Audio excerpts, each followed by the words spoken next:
हमने तो पहले ही कह दिया था कि फैसल वाडा जो ड्यूल नेशनल है, दोहरी शहरियत रखता है, अमेरिका की भी रखता है, पाकिस्तान की भी रखता है।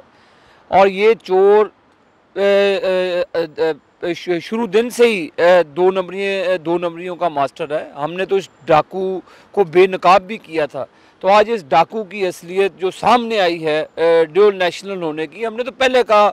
और चीफ जस्टिस उस वक्त के साकिब निसार साहब ने हमारे दो बेगुनाह लोगों को डिस्क्वालीफाई किया, जिसमें शाहिद खाकान अब्बासी साहब की बहन सादिया अब्बासी साहिबा और हारून अख्तर, और उनको डिस्क्वालीफाई किया गया। तो ये चोर डाकू जिसने अपनी शहरियत छुपाई और इसके अलावा जो इसने मनी लॉन्ड्रिंग की, ये मनी लॉन्ड्रिंग का बेताज बादशाह है।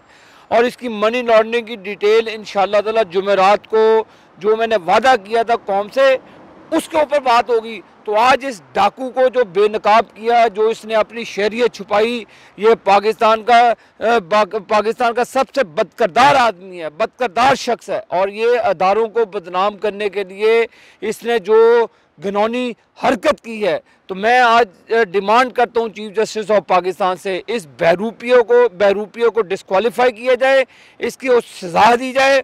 और इससे जो इसको मुराद दी गई है बीइंग मिनिस्टर और ये जो बीइंग MNA, इसको जो मुराद दी गई है, एक एक रुपया, एक एक पाई पाकिस्तान के गरीब आवाम का पैसा उनको वापस दिया जाए और इस चोर से पैसे रिकवर किए जाएं और इसको डिस्क्वालीफाई किया जाए और इसको सज़ा भी देनी चाहिए।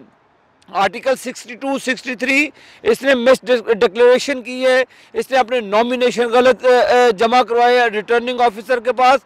उस वक्त भी इसकी चीज़ों पर साकिब निसार साहब ने पर्दा डाला था, लेकिन आज पर्दा इसका फाश हो चुका है। इस बदकिरदार आदमी को जेल की सुराखों के पीछे हो जाए। और ये मैं वैसे भी इस अपार्टमेंट में सामने खड़ा होकर बात करता हूँ कि जुमेरात से इंशाअल्लाह ताला इसके ख़िलाफ़ प्रॉपर इन्वेस्टिगेशन शुरू होंगी। और ये फिर अगली बात मैं इंशाअल्लाह ताला जो मैंने नेशनल क्राइम सेल के सामने खड़े होकर इस बदकिरदार मनी लॉन्ड्रर के इसको बेनकाब करूँगा।